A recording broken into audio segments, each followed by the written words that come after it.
আসসালামু আলাইকুম এভরিওয়ান। আপনারা সবাই কেমন আছেন? আশা করি আল্লাহর অশেষ রহমতে খুব ভালো আছেন। আমিও আলহামদুলিল্লাহ ভালো আছি। তো আজকে রেসিপি লেফট ওভার ভাত দিয়ে তেলের পিঠা।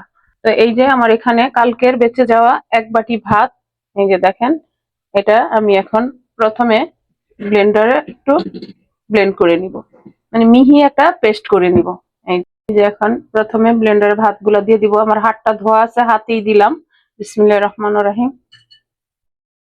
আজকের এই রেসিপিটা এত সহজ, আমরা চাল বাটার ঝামেলা, সবকিছুর ঝামেলা থেকে আমরা এইরকম লেফট ওভার ভাত দিয়ে কিন্তু তেলের পিঠাটা বানাই নিতে পারি।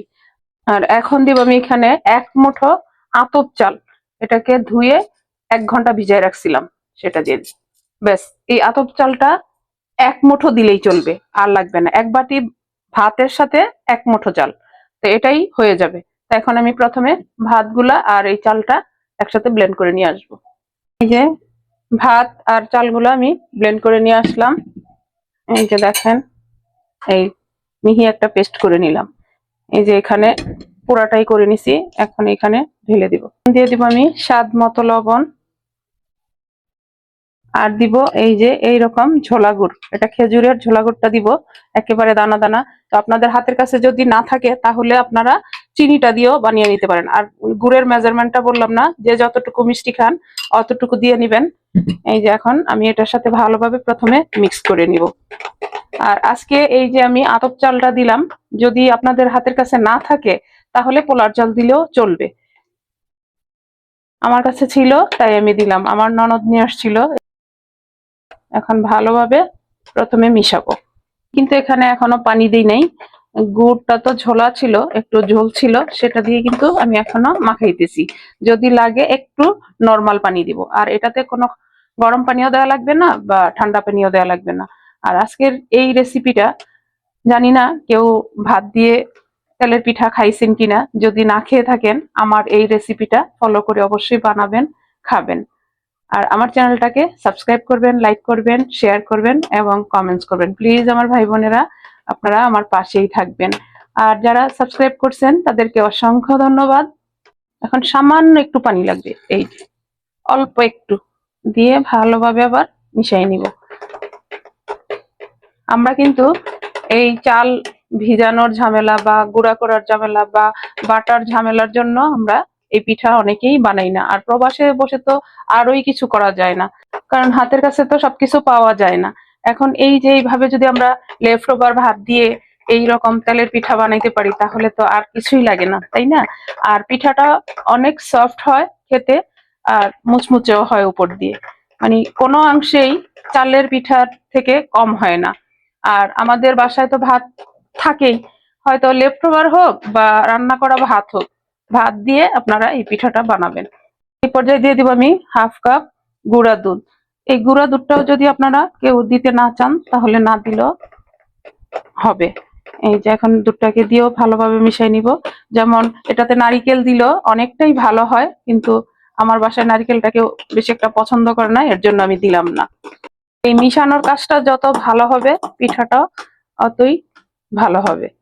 এই পর্যায়ে দিব আমি হাফ চামচ বেকিং পাউডার, বেকিং সোডা না কিন্তু, বেকিং পাউডার দিয়ে এটাকে আবার একটু ভালোভাবে মিশাই নিব।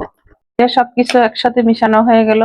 এখন আমি আপনাদেরকে দেখাই যে আমার আজকে লেফট ওভার ভাত দিয়ে এই যে তেলের পিঠাটা বানাবো, এটার গোলাটা কেমন হয়েছে। এই যে এরকম, এই যে দেখেন। এখন এই যে এখান দিয়ে একটু দাগ কাটলে দাগটা থেকে যাবে, দেখেন এইরকম। তো হয়ে গেল আমার লেফট ওভার ভাত দিয়ে তেলের পিঠার গোলা রেডি করা। চলেন চুলায় চলে যাই, গিয়ে আমরা বানানোটা শুরু করি। যে পিঠাগুলো এখন বানানো শুরু করব, এই যে নিয়ে নিলাম একটা গ্লাস, গ্লাসের মধ্যে এই গোলাটা নিয়ে নিব। একটা গ্লাসের মধ্যে নিয়ে নিলাম গোলাটা। আর এই যে এইদিকে আমি তেলটা একটু আগেই বসাই দিছি চুলাতে গরম হওয়ার জন্য, আর একটা বাটি দিয়ে দিছি। বাটিটা দেওয়ার উদ্দেশ্য হলো পিঠাগুলা এক সাইজের হবে আর পিঠাগুলা গোল হবে। বিসমিল্লাহির রহমানির রহিম। এখন পিঠাটা আমি দিয়ে দিব। এই যে পিঠাটা এই বাটির মধ্যে দেওয়ার পরে এইভাবে উপর থেকে তেলটা দিয়ে দিবেন। আর আজকের এই পিঠার রেসিপি কিন্তু একেবারে সহজ। আমার নতুন রাঁধুনি যারা আছেন তারা অবশ্যই এই পিঠাটা বানাতে পারবেন, কোনো সমস্যা হবে না। দেখেন পিঠাটা কিন্তু ফুলে উঠতেছে, একেবারে ফুলে ফেপে টইটুম্বুর হয়ে যাবে। এই রকম হয় এই লেফট ওভার ভাত দিয়ে পিঠাটা বানালে। এই যে দেখেন ফুলে উঠছে। এখন আমি চাইলে এইভাবে পিঠাটা বের করে দিতে পারি, আবার চাইলে এই যেভাবে পিঠাটা বের করে নিতে পারি। এই যে চামিচ দিয়েও করা যায় বা বাটিটা উল্টেও করা যায়। এই যে বের করে নিলাম, দেখেন মাশাআল্লাহ। এরকম ফুলে ওঠে বিদায় কিন্তু অনেকে এই পিঠাকে গাল ফুলানো পিঠা বলে, তাই না? এখন পিঠাটাকে আমি উল্টাই দিব। এই যে দেখেন মাশাআল্লাহ। এই যে দেখেন মাশাআল্লাহ, লেফট ওভার ভাত দিয়ে একেবারে ফুলকো তেলের পিঠা বানাই নিলাম। এখন এই পিঠাটাকে আমি নামাই নিব। এই যে দেখেন, এই যে দেখেন মাশাআল্লাহ, লেফট ওভার ভাত দিয়ে আজকে বানিয়ে নিলাম আমি তেলের পিঠা। এত সফট পিঠাগুলা হইছে, যদি বাসায় না বানান আর না খান তাহলে বুঝতে পারবেন না, মানে বলার বাইরে। আমরা তো যখনই তেলের পিঠা বানাই একটু শক্ত হয়ে যায়, কিন্তু এই পিঠাগুলো অনেক সফট হয়েছে। তো আমি আপনাদের সাথে একটা শেয়ার করি যে কেমন হয়েছে পিঠাগুলা। এই যে দেখেন একদম ফুলকো, আর এই যে দেখেন একেবারে সফট। এই যে দেখেন দেখেন মাশাআল্লাহ। তো আজকে আমার এই লেফট ওভার ভাত দিয়ে তেলের পিঠা বানানো কার কার পছন্দ হয় অবশ্যই বাসায় বানাবেন, খাবেন, খেয়ে আমাকে কমেন্টসে জানাবেন যে কেমন হইলো আজকের এই পিঠা রেসিপিটা। তো যাই হোক, আজকে আমি এই অল্প সময়ের মধ্যে ঘরোয়া উপকরণ দিয়ে বানিয়ে নিলাম প্রবাসে বসে তেলের পিঠা। আজকে আমি আপনাদের কাছ থেকে বিদায় নিব, আবার নতুন কোনো রেসিপি নিয়ে আসবো। আল্লাহ হাফেজ।